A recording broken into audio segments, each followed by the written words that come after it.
Welcome to Life with Long COVID with me, Paul Clark. It's estimated that around 400 million people are suffering from the effects of what is now called Long COVID globally. There are probably many more people suffering but not able to articulate what is wrong with them. This podcast was started for one reason and one reason only: that those suffering will not feel like they're on their own. Hello and welcome to Life with Long COVID with me, Paul Clark. I'm joined again for this episode by my wife, Rachel Clark. Hello. It's a very nice hello there, Rachel. I just want to start by saying thank you for subscribers, for those of you who subscribed, and all the messages I've received over the last couple of weeks. It's been quite a few, and I can't underestimate how much I appreciate it. I really do appreciate your support, both financial and the encouragement as well. So thank you so much. And obviously I'll give the obligatory how to subscribe notice at the end, but I just want to start by saying thank you. So this week, with your help, Rachel, I want to unpack about secondary conditions, really. This all came about because I've recently been diagnosed with sleep apnea. Oh, that's correct. That's right. Which has involved and will involve quite a few appointments to Papworth Hospital, which is not that close to us, fitting me up with a CPAP machine and wearing a stupid mask overnight and all that stuff. It's not long COVID, but it's been caused by long COVID. Long COVID is a gift that keeps on giving, right? And what people don't realise is that it causes secondary conditions that are not long COVID, but caused as an offshoot of the infection. And there's a thing in the trade they call comorbidity, which is you get one thing and then you also have something else along with it. So true. It often goes together because I guess it's an immune. How do you say it again? Autoimmune. That's right. Sorry. Type response. Yeah, and if your immune system's down, then of course you're gonna get and I think extra things. I think this is not scientific. This is about how it feels, but it feels like this. It feels like your body's in fight mode because it's been put into fight or flight mode, and my body's railing against something that is not even there anymore, i.e. COVID virus. And therefore the offshoot of that is, your heart goes, your temperature's up, I feel like I've permanently got the flu, and I haven't been able to sleep, I haven't, and with that comes the fatigue and all the other symptoms and the aching joints because your body's in overdrive. So it causes all those things. But this is how, because of the inactivity, because I've never been able to do much activity, I try, but I'm just exhausted most of the time and in pain. But because I haven't been able to do that, I've gained weight, which I can't, short of not eating. And, when you can't do much activity and you're consigned to being at home a lot of the time, what else is there to do? Can I just clarify something? So you're saying that when you have long COVID, it's like when you have flu. When you have a flu, I know it's not the same as flu. Well, when you had COVID, the normal symptoms. COVID, you have to stay in bed and rest because your body's fighting this virus. Yeah. And you're saying long COVID and other similar autoimmune conditions as your body just carries on fighting this thing that's not really there. I know it's not scientific. Okay. That's what it feels so like. we're saying we're not doctors and that's not scientific. I'm just saying what it feels like. Yeah. It feels like your body's still fighting it, and there is some evidence that suggests that. Okay. And your body just never stops fighting. And that makes you so tired, so that makes you exhausted. Like you're an ill person all the time. Yeah. And because of that, you can't do any exercise, and because you haven't done any exercise, you put on weight. You've put on weight, and then you get the health implications of putting on weight. One of which I think is sleep apnea. Yeah. And the other things are pre-diabetes, increased blood, pressure, cholesterol, all those kind of things which come with inactivity and putting on weight. and there's absolutely nothing I can do about it. We've talked about post-exertional malaise before. If I did any exercise, I'd be wiped out for a week. What's the point? I'd be wiped out even more. And it actually has been proved for me to do more harm than good to try and do exercise in a traditional sense. So it's those kind of secondary things. And I know I've heard from several other people, so hello if I've heard from you, people who have also got illnesses which have arisen from the long COVID. But if you say to anyone that's long COVID, they roll their eyes and say, we just blame it on COVID. But actually, I firmly believe that, as I say, tongue-in-cheek, the gift that doesn't stop giving.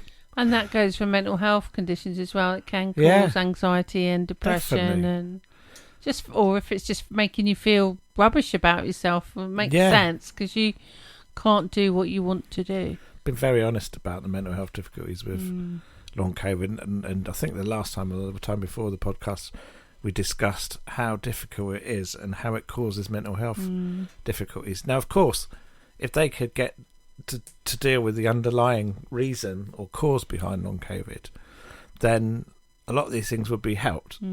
I would probably be able to lose weight. I would be able to, treat the symptoms better. But until that time, I'm fighting not only long COVID, but I'm fighting all these secondary things as well. And that's exhausting in itself. So, I've got to lose weight now. Hang on a minute. I can't move. So now I've got to try and devise some kind of eating plan or non-eating plan, which involves losing weight, with the hope that those symptoms go away. So you're kind of working on so many different illnesses, like the word you just said, which I can't remember what it was, but there's so many multiple illnesses occur from the same infection. From one COVID infection, I have to say. Comorbidity. That's it, yeah. So from an infection in 2021, I've ended up with all these different conditions, years later. And it doesn't stop because the thing just spirals and spirals and spirals. And it means I've got to go to more appointments again. And I hate appointments. It basically means you've got to rock up to these medical appointments. I'm going to have to use my wheelchair. I'm never sure if they're going to be geared up for the wheelchair. Of course they are in a hospital. A hospital will be. But I've had so many bad appointments where I've been judged for using a wheelchair that I get worried about going. And NHS appointment system is shot at the moment. If you don't live in the UK, you probably wouldn't understand this, but they can give you like a day's notice for appointments sometimes. And with chronic illness, if you can't go to an appointment, if you feel really bad that day, they really come down on you hard. Like you won't get another one for ages, if at all. And once didn't you get that there was a cancelled appointment, so they said, "Oh yeah, you can come in tomorrow." Yeah. And we were like on holiday or something, or there was a reason you couldn't come. It was an eye appointment, and they said because you get fluctuating eyes with long COVID riding, the optometrist, and I haven't been able to bin since because they phoned me up and said, "Can you come in tomorrow?" And I said, "No, because you said I can't drive home, and I haven't got anyone to drive me." Yeah. And they said, it costs the NHS, blah blah blah. I said, "Yeah, I know that, but I didn't have the appointment before you just phoned me, and I can't come in." And they said, "Well, you just have to wait then." Haven't heard from them. That's 3 months ago. And this is the problem. The service is so hit and miss that you're always trying to make an appointment for something or trying to negotiate an appointment for something. Now, I've got an appointment tomorrow, and they're sending me, as part of this sleep apnea CPAP treatment, which is a CPAP machine which helps you breathe and stuff. They're sending me an hour away, and I've got an appointment at 8 a.m. So I'm going to have to get up at 6 o'clock in the morning, maybe even earlier than that, and make a 2-hour round trip. Ooh. And for someone with chronic fatigue, that's not a great thing to have to do. But it's the only place I can go for it. So, I'm ranting. I'm a little bit of a rant. I'm venting this episode, Rachel. And you're just listening, and I appreciate that. But you see all this go on, don't you? Definitely. You see all these secondary conditions that happen. So you must feel sometimes like, is he ever going to stop being ill? Yeah.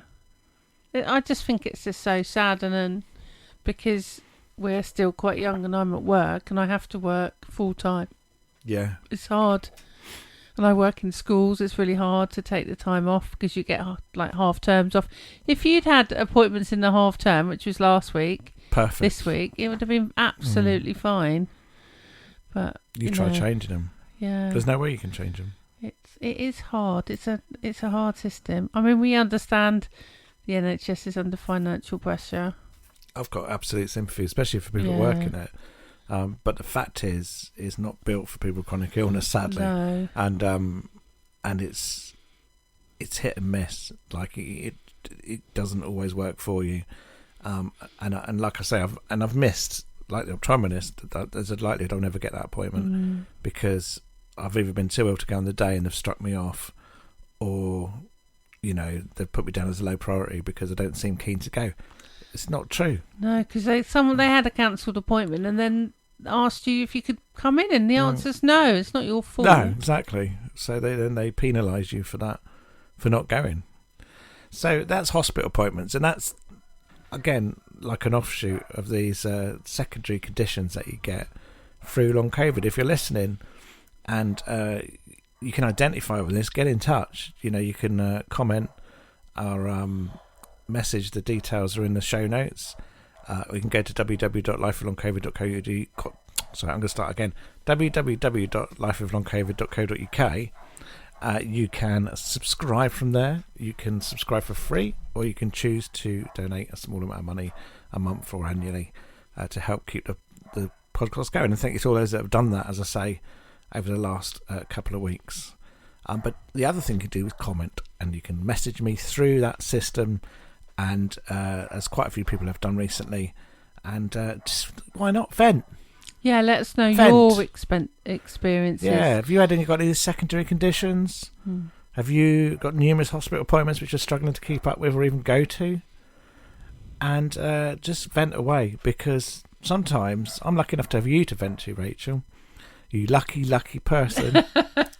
But some people have got nobody. They haven't got anybody to vent through whatsoever, apart from social media. And social media can be a very unforgiving place to vent. People will try and solve it, and they'll say, "Well, you've really got to go," or give some wisdom. You don't want wisdom often. You just need to be heard. You can. The thing about social media, and I know this is a bit of a sidebar, is you can get into a negativity cycle. Yeah. Whereas people vent, and then someone else vents, and then someone else vents, and it just feels like it's. And then if everyone's complaining, which you've got every right to complain, but if everyone's complaining, it feels like hopeless. Yeah, it does. When there is a lot of hope as well. Yeah. There's a lot of things, to be hopeful for as well as the negative things. You don't get the balance. Yeah, you've got to have a little bit of a balance. And it could be at the moment that you're more, and I think this is true for you, Paul, that you're more in a negative place than a positive place. Yeah. But it doesn't mean you have to, that it will be like that forever. Do you know what I mean? You know that it's like all people in all life, it swings and roundabouts, as they say. Yeah, you go around in little circles, don't you? And the positives are that once I get on this air pressure treatment or the CPAP machine from sleep apnea, I might get some energy back because I might be able to sleep properly again. That's true.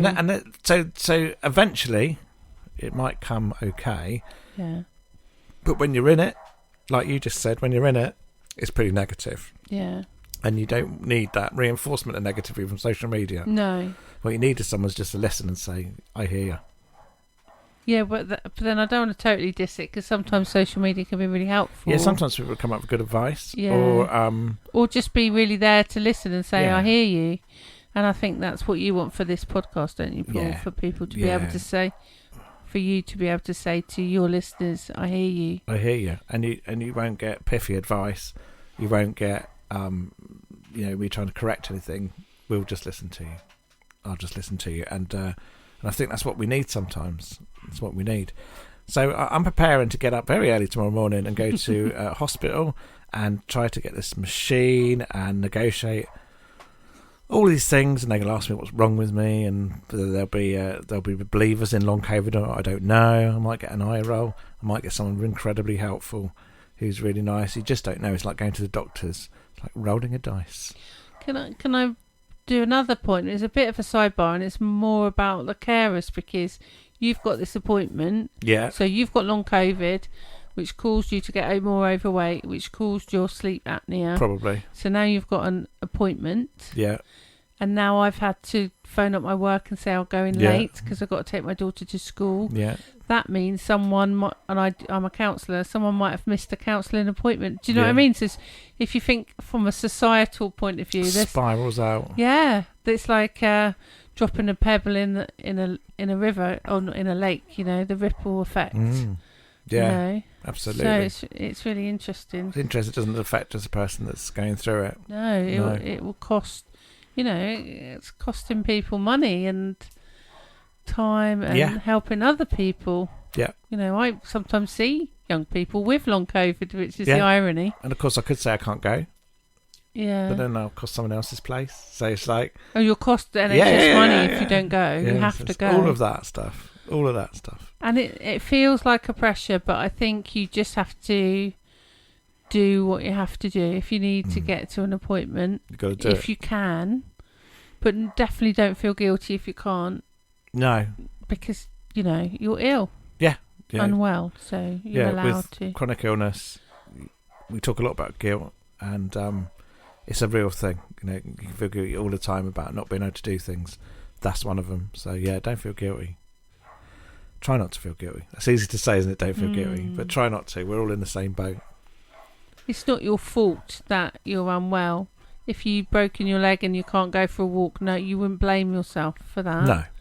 So don't do it when you've got long COVID or are suffering, having one of those bad days that all people have. Yeah. So wherever you're feeling this week, I think that's a good way to finish, is to remember, just because it's not necessarily visible, doesn't mean it's not there. Doesn't mean that you can start feeling guilty for things that you can't do. You're ill. You've got a chronic illness. Not everybody has to believe in that chronic illness in order for it to be there either. So I hope that whatever you're going through this week, whether it be any of these medical appointments, dealing with some of these secondary conditions, or just feeling guilty for things you can't, I wish you well, and I'll see you again on the next episode.